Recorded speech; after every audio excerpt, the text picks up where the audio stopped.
Il est temps que nos ambitions personnelles viennent en dernier lieu et que les ambitions de notre pays soient notre priorité.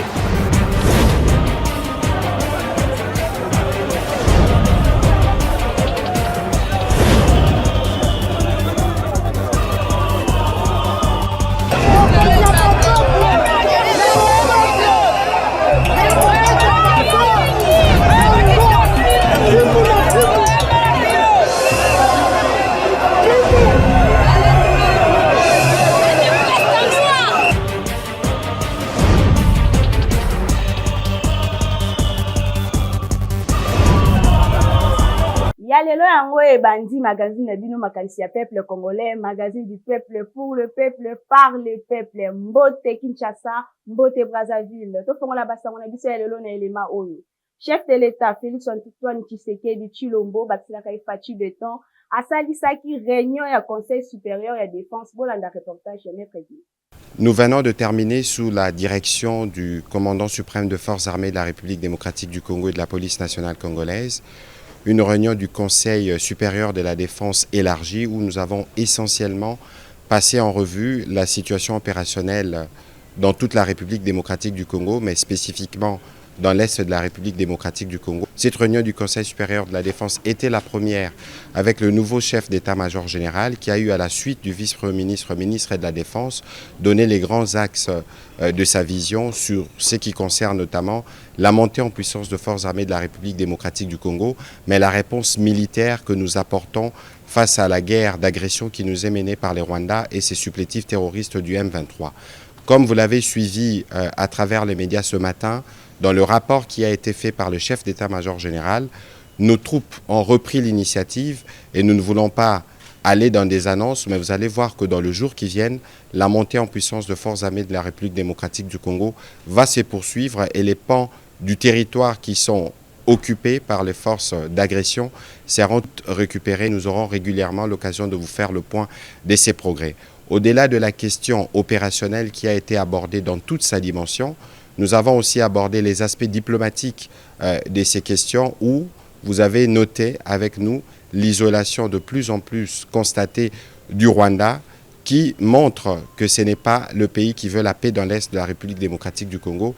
Et de ce point de vue, la ministre d'État, ministre des Affaires étrangères, a reçu des orientations précises sur ce qui doit être fait à ces niveaux. Dans le même esprit, les aspects judiciaires doivent se poursuivre parce que nous notons, au vu de l'évolution de la situation, des comportements, des attitudes hauts de mots qui sont suspects, qui ne sont pas de nature à renforcer l'unité nationale ou l'union derrière nos forces armées de la République démocratique du Congo pour mettre fin à cette situation d'agression. Les ministres de la Justice, mais aussi l'auditeur général de forces armées de la République démocratique du Congo, qui participaient à la réunion, vont tous prendre des dispositions à leur niveau pour s'assurer que tout comportement à caractère subversif qui ne rentre pas dans l'objectif premier de la reprise de l'intégrité territoriale de d'autres pays, c'est des comportements qui pourront être sanctionnés. Le même constat a été fait dans la couverture médiatique des événements dans l'Est de la République démocratique du Congo, comme nous avons eu à le relever à travers les mises en garde qui ont été faites. Nous voulons vous dire que des mesures seront prises dans les jours à venir contre tous les médias qui travailleraient dans le sens d'accompagner l'œuvre terroriste qui s'est faite en République démocratique du Congo. Pour l'impératif de la paix, il y a des mesures qui devront être prises absolument pour qu'on s'assure que tous les efforts nationaux qui sont faits pour restaurer la paix dans l'Est de la République démocratique du Congo puissent l'être. Nous avons évidemment eu l'occasion de passer en revue aussi d'autres questions d'importance capitale qui sont traitées au niveau de nos différents services pour nous rassurer que toutes les mesures sont prises pour que la paix soit restaurée, que la sécurité règne partout en République démocratique du Congo. Nous allons terminer évidemment par rappeler la mobilisation que le président de la République ne cesse de demander à tous les Congolais autour de forces armées de la République démocratique du Congo dont il a à nouveau loué la bravoure et les sacrifices. Et donc nous allons réitérer ces demandes pour que toutes les populations congolaises fassent confiance au président de la République, mais aussi aux efforts soutenus du gouvernement dans le cadre des différents fronts militaires, diplomatiques, judiciaires, économiques et médiatiques pour que nous puissions restaurer la paix dans l'Est de notre pays une fois pour toutes.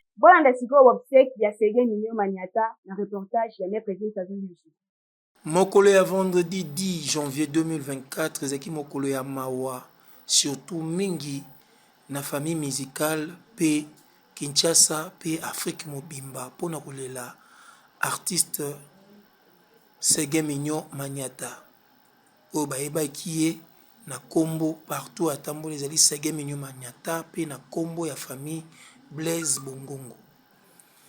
Veuillez mortuaire esalamaki mokolo ya vendredi wana awa na espace Ave Maria bondimela ngai ke bato bayaki ya ndenge na ndenge kasi mpona kote ya bato ya matanga tomonaki présence ya Weranson le roi de la forêt oyo ayaki moto liboso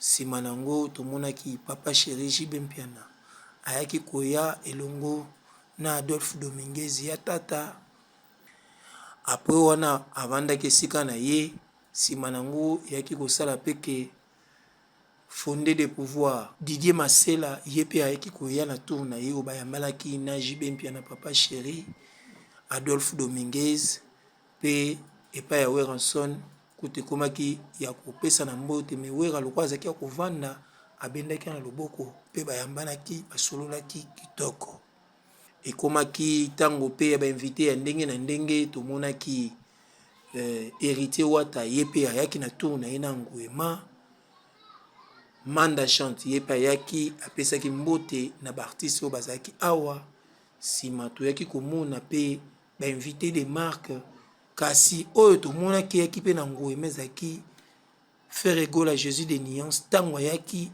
elongo na population bayaki mpenza mobondo ezalaki ngwaku ngwaku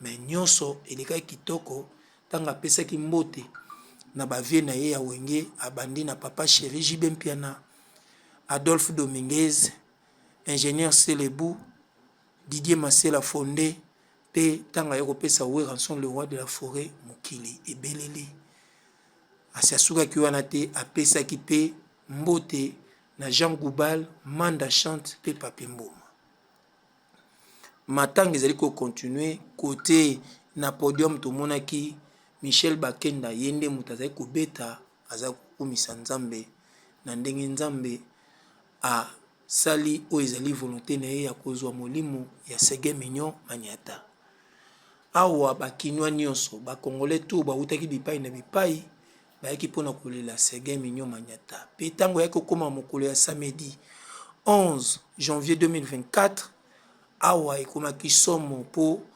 bato bautaki bipai na bipai mpona koya korendre bahommage ya suka na Sege Mignon Magnata ebandaki awa na morgue ya hôpital du cinquantenaire nzota moweye ebimi kuna baye nango na Ave Maria mpo na kosala bahommage nyonso tomonaki baartiste ya ndenge na ndenge lokola Josar Nyoka Longo tomonaki baartiste ya ndenge na ndenge oyo bayaki mpona korendre hommage na Sege Mignon Magnata mpe ntango ekomaki moment ya kotika bagerbe de fleurs na bapersonnalité ya ndenge na ndenge oyo balingaka papa chéri balingaka BCBG balingaka wenge baami mpe connaissance bayaki batikaki bagerbe de fleurs na bango nsima nango corps eyaki kokende na Notre Dame epai wapi messe esalamaki kitoko joli awa bozali komona ndenge nini bapersonnalité ya musique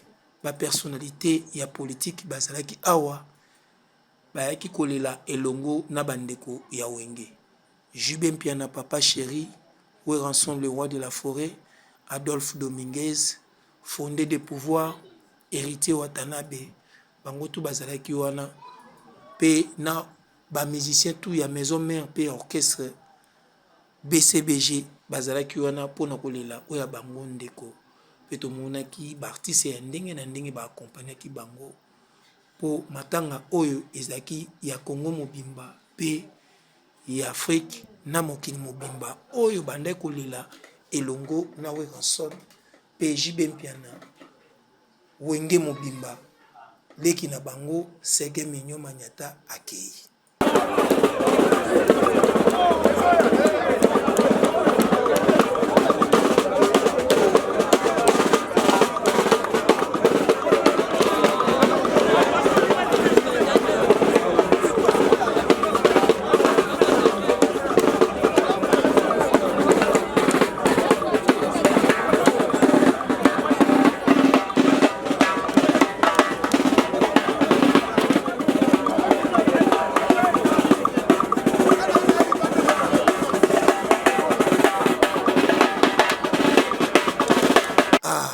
Tokolobaka ke Sege Mignon akei ezali nzela ya biso nyonso atiki bana ebele. Tokolobaka na kote ya famille kimia ezala te boluka ndenge nini ya sunga bana pote bakola malamu pe bakoma ba responsable. Liwa ya Sege ezali nzela ya biso nyonso ezali kaka enseignement pona moto nyonso ayebake toyaki na mabele tokozonga mabele pe asonam. totikala kaka na matanga wana ya Sege Mignon Maniata bolanda quelques réactions ya bato ba réagisaki na micro ya Maître Guy. 2 fois tukutana na une fois, la première fois na RTNC na olekanga Karibu tukutana na ye na towanda sola nika ma musique na bisaka na linga nzembo na mo katia na album na bango internet wana na nini je me rappelle plus mais ça on a vu là son à moi si peut-être pas 3 ans passés. Nabise to masolo ka nabise no nzembo na mo katia na album na bino internet bika onge musique maison mais onge BCBG même famille hein. Nabise ngabi oui effectivement nzembo wana muto na yembela kuta kufa ngabi wa c'est vrai oui riba menga kufa bon ngabi na ebete na na sa confusion ya kombo ya muto ya yembela. OK na nabise ngabi te muto na yembela kufa ngabi non c'est une très belle chanson na lingango vraiment to sola bisinga courage oui bika na via musique papa chéri ya yebana déjà ou ranson présent ranson na yebana déjà faut teka image et puis la deuxième fois écoutez toujours na RTNC. Je t'apprécie beaucoup dans mon télé mingi, c'est très bien. Moni ba vie na biso aussi ba salama déjà. Ba na aura ya makasi. Ça on a permis na bango faut profiter de la visibilité. En tout cas, c'est ce que je retiens de lui. 2 fois au solo ne boye. Puis une fois, ayaka na répétition na biso na place de répéter na Kasavubu. Beta benato yemba. Orchestre nini? Bana wana bakokola po biso toza batata na ye. Biso nyonso toyeba ndenge nini ya kobanda kosunga bana na tala moke kwaza moto moko akufi ayebani atamboli mokili mobimba aza ndeko na biso na monde na biso ya bamusicien. Merci beaucoup. Merci. Yana Kadogo donc l'air na kotaki BCBG veut dire dormir oya Titina vous avez na Sege Mignon. Expliquons bien. Donc vu que l'air na qui teste pour na tester na professeur Gilles Kibens. Donc bazui biso dormir on a côté mibale c'est-à-dire Al Capone Titina avec tous les respects que je vous dois et puis na Sege Lelo son âme repose en paix au fait. En tout cas eza mutu oyo là musomoni papa chéri to rolo ba bola munae vraiment parce que a opesa o santala c'est-à-dire mutu mo koye baka jibe bwa kabelio mutu mo koye baka suve bwa kabelio donc c'est-à-dire mutu oyo aboko asimbelio mwana na ba 5 ans na mutu oyo asimbelio mwana na ba 15 ans oyo a 5 ans l'équipe plus donc Sege Mignon Maniata bongongo epa nanga mwana nga Géraldine bando ke de ba vacances c'est pas naï.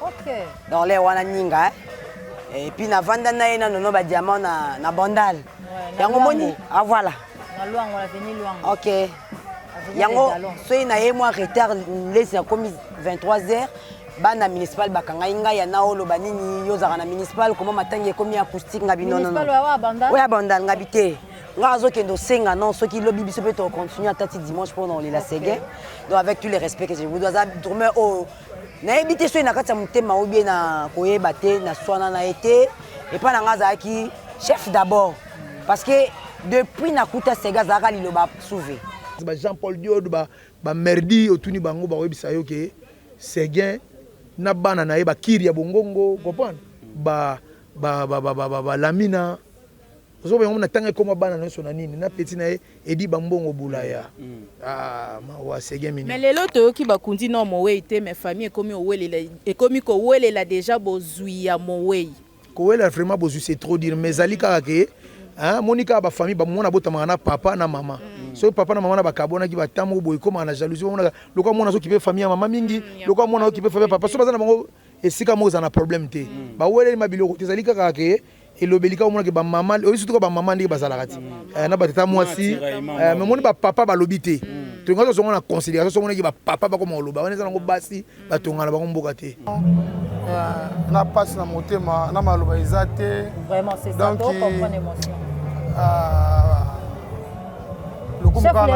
chef le lac est botika ndenge nini nana otiko cadre bino pendant tout ce temps oh ya cadre bino nana ngo ko za relève wana nana ngo ko na bino na motema monene o ya zalaki nango comme chef na bino après donc chef azate c'est yemo patron yemo mta décider ba ndenge zala kaka après le temps mais ezana non nous précéder il y a beaucoup de questions en tout na tepo tout ça na matanga donc rendre non chef dernier hommage c'est ça souvenir nini Ségué Mignon atiki parce que okuta Ségué Mignon na kata BCBG yebele trop yebele action mena rapé tinanga chuda men chuda ndeni niko souci fort donc eleke belé trop à tout mola ngai donc en tout cas grand frère Séguin ton âme repose en paix de la part de ton petit Achuda nzamba batela yo nzamba zana yo nzamba garder yo pendant na sika malili ya pio biso bandeko na yo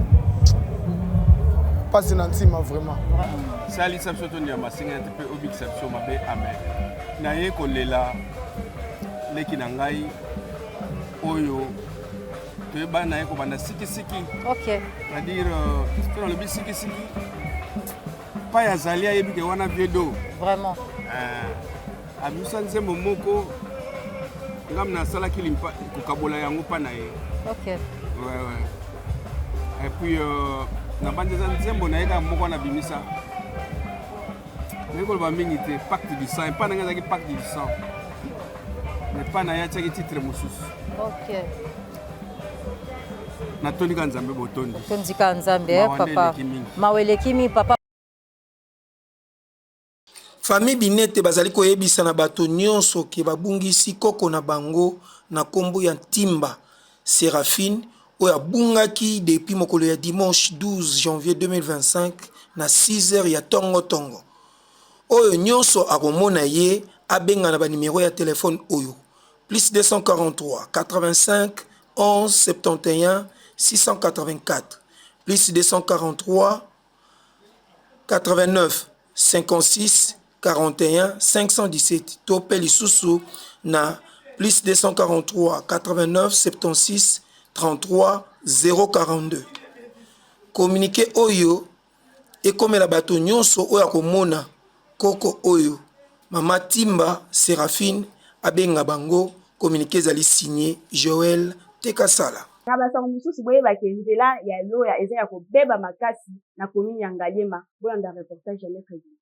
Kinshasa ekobonga te yango toza komituna awa lokola awa tozali na veni loya na binza ozone na komi na Ngaliema bondimela ngai ke bino mo botala maniano ezali awa poto salite pe mbindo bato ya koto na yebi te soki ezake chikungunya ezalaka koto yo ou bien ba maladi mosusu oyo tolobaki lokola ba coronavirus ezalaka koto po niveau ya salite ezali awa palado madame palado messieurs soki vous le beti awa atozalaka jakishan kiai yebake okota na poto po nzela ezalite selon population de balobi tant caméra na biso kiteki awa ba ebisi biso ki ndengo zo mona bango boye ba futaka ba taxi na bango nyonso mais salite ezali awa ba ebite ba loba na munoko nini yango bazo senga kana bakonzi baluka kotela bango likambo yo po même bato batekaka awa esengeli pe bateka na bakonzi condition malamu kasi ya komona niveau ya maniano palado madame palado messieurs yokelanga iloko oyo to na loya presque DGC avenue loya ça makamba leta l'État ne faut avoir charge à kobongisela biso bala loya pour chaque samedi to futa la taxe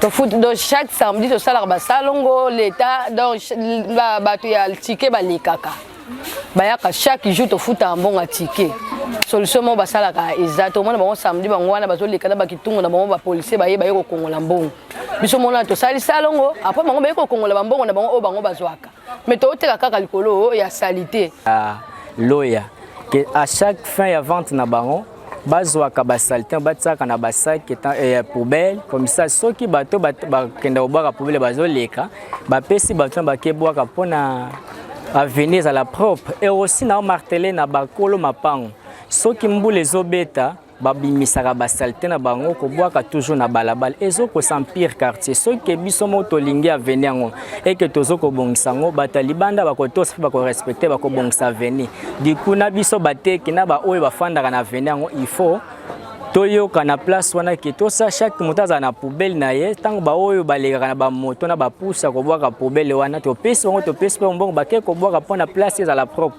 tozokoka te na baage tokóma na yango tozoteka na bisika ya salite mbongo tozofuta eloko moko te tozomona yango mais pasi eleki biso nde na loya tozolela mikolo nyonso leta atalela biso likambo oyo na avenir oyo eza avenir commercial yaya avenir oyo ezosenga neni leta asala mosala arabote yango banda na numero eti na 58 barabote yango ti eleka avenir oyo ezala propre eza avenir commercial bato bazolia ici on est pas ça non. So depuis quand l'état pourquoi ça la monte? Angel bozawa eye to mona ngo Angel Kufi. To ebite bana kenda komi na Ngalema ezo répondre le côté. Ti là no jour. Tane avenir wana ezali. Fima ngo omona yo monde eza. Bon, salité bano ba mutu mundu akufa na microbe te mais mutu mundu akufa na microbe.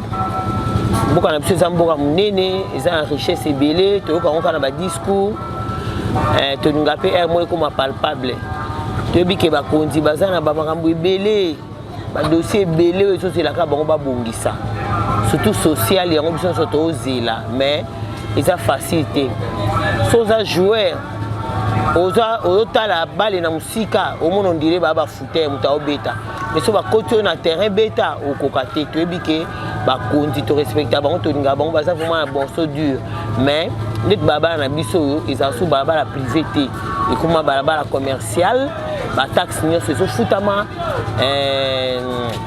mbongo ekendaka ezala na commune ezala na hôtel de ville bato bayaka eza reconnu officiellement mpo mikanda nyonso tu eyaka bato nyonso baservice nyonso bureau de environnement oyo nyonso oyo ezalaka na baleta administration bayaka oyebi awa toza na Ngalema DGC avenir oyo loya oyo otala nde bamama baoteka na salite mais bamama oyo nyonso bafutaka chaque jour bafuta 200 francs ya paka ngai mona na maison awa na maison na osala pe technique awa na futaka oyo ezali bapaku mais tala façon avenir ezaleli eza normal te boye tozoteka place baoteka biloko kolia tozozwa bamaladi foule ezali awa oyo eza principal moko boye soki obimi boye ntina de l'école lelo DGC eza na mboteyage mpona nini omoni oyo loya oyo arrêt machine oyo parce que salite eleki mingi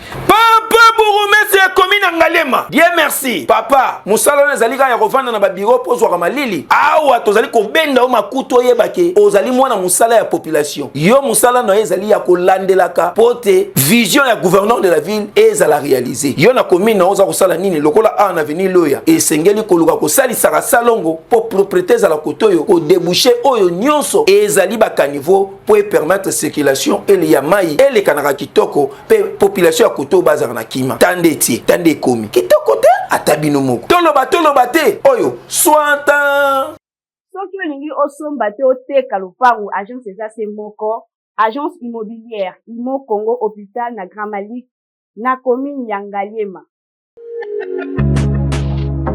C'est déjà 15e parcelle mon frère tu me provoques. Papa bah c'est là $5 na kilo place $5 kibinda comment crier t'es pas la guerre mon frère, je m'ai escroqué presque 15 maisons. Solution makambu ya bandaku.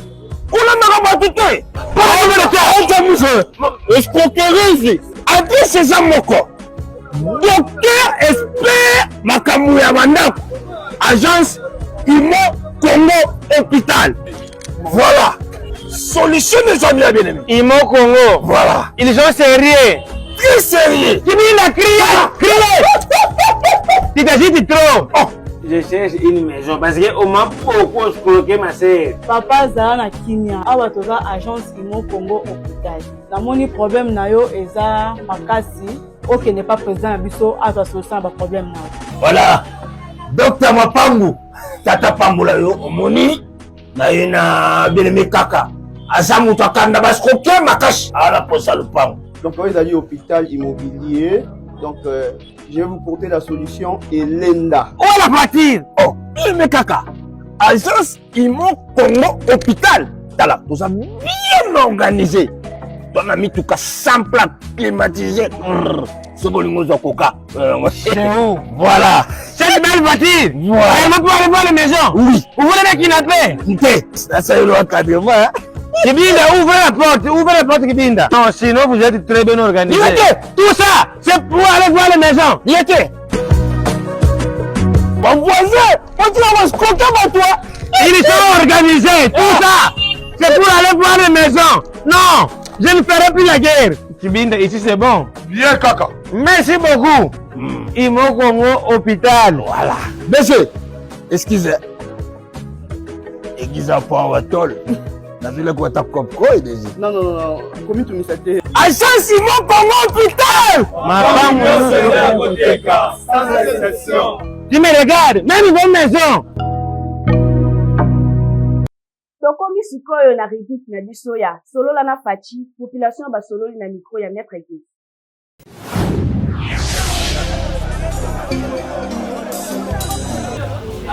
Noël ya lelo na Noël ya liboso bon difficulté za différence eza parce que quand na marché ba moyibi eloko mpe ezorendre mpenda pa ezorendre biso pasi mingi eza problème ya transport ekomi pasi omona moto bato ntango bato bokangama moye eza te transport emonana te bon yango wana naolelela mingi papa na biso atala nao likambo oyo toza na pasi moko ntango akomona moto akokende na mwa mbongo na ye boye excès ya transport eza te akoma obeta makolo omoni place mosusu bakale ye mbongo babotoli ye. Papa bafeti ya lelo eleki mabe makasi bafeti ya lelo mabe makasi na ye biso bampiaka tozalaki ero basalo etondi me mpiaka biloko malonge eza te biloko cher en tout cas tout opena na préféré feti ya Kabila ke feti oyo Kabila azalaki na makambo nini bambongo ebandaki osirkile me oyo mpenza bakangi mbongo na libenga vérité ya mbongo bato bavivre bien te mbongo eza circule te bato baza mpasi ya mbongo mpo mbongo nde esaka mpo moto azala mpo mbongo nde osala moto oza fete bien so omwana elamba olande ofuta ndako nde nini bon toujours passe toujours tomona clarté bon feti ya kala ezalaki aire oyo bato bazosepela ozomona badécore babalabala donc ozomona ke te bato bazosepela alors ya lelo tomona te nice moko te ke feti eza na mboka nyonso eza koza nini bato bazangi bamisala donc makambo malamu eza te donc yango moni ezosala babiloko ya ndenge wana en tout cas feti pene eza bien te.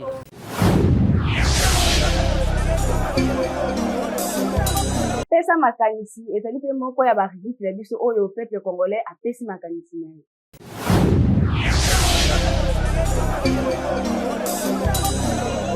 En tout cas, pour nous féliciter le chef de l'État makasi pour les locaux. Alors, on a CP dans makasi pour le peuple congolais faut la à l'aise. Mais alors, ça total bien. Bapé ça va jeune misala na mboka pour balongola. Ils a manque ya misala. Trop de chômage. Mutu mususu aye kola ko lukate, aye kola ko débrouiller. Alors, ils a manque ya misala ba ça de toute façon ba lukela ba jeune solution. Bon. En tout cas, pour la roboma bakolona baboma bango te parce que il faut ndé ko pesa bango etumbu. Donc il faut que même bango eza ba centre de formation. Bon ko pesa bango ba formation au monde. Baza ba être humain, baza na droit ko vivre, mais il faut ko pesa bango etumbu. On nga kutu ko boma kata ngai akata makolo maboko azui bango batie bango na mabulu. Poto suko boma oboma muto memi lisumu akata kama maboko na makolo batika la bavadio. Erotea baninga mususu baninga omona bongo te ko bomeza ngo soso te masuma pa mozo. Akata bango kama maboko na makolo. comme ça batikala bongo bomi mutu yo bakati o maboko makolo tikali bongo ekopesa bango mateya.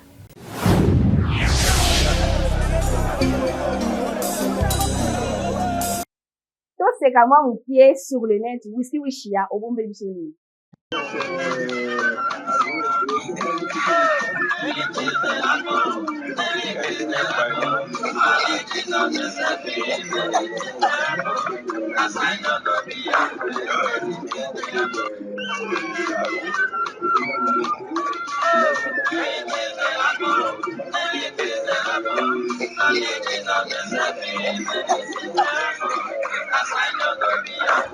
Nous allons quelques pages rose awa.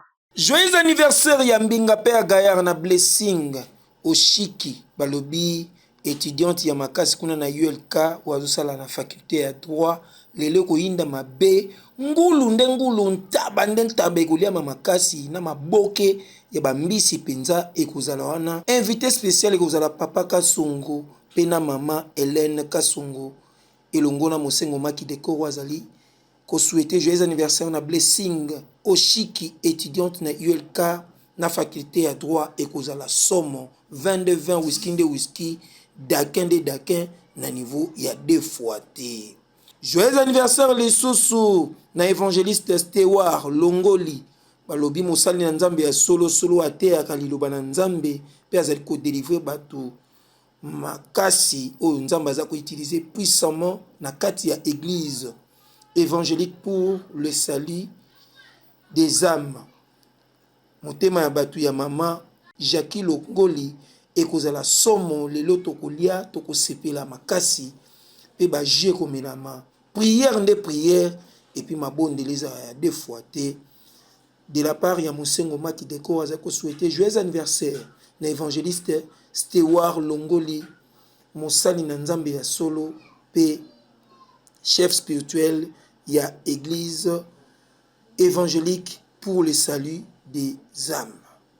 Joyeux anniversaire lisusu na Tishik Baka waza ko fete mbotama na yemokola lelo ekoyinda mabe tokolia tokomela pe tokosepela makasi mingi ngulu ntaba ntaba pona ko célébrer anniversaire ya Tishik Baka oyo azali ko célébrer anniversaire na mokola lelo ekozala libeba libonga na niveau ya 2 fois te avec impact na idéologie.